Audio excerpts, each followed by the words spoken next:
முதலமைச்சர் ஐயா இருக்கும்போது 10 சீட்டு மருத்துவ சீட்டு 10 இடம் 100 பேர் விண்ணப்பிச்சிருக்கான்.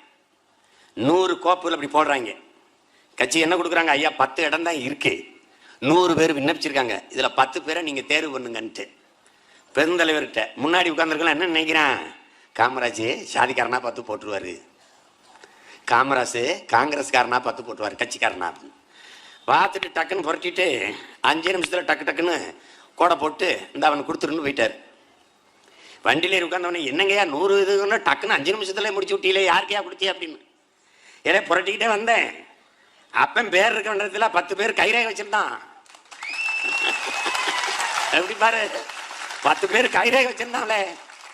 10 பேரு படிக்காத அப்பன், பாமர தகப்பன், அவன் வீட்டுல தான் கல்வி விளக்கை ஏற்றி வைக்கணும். அதனால அவனுக்கு கொடுத்தான் 10 சீட்டு.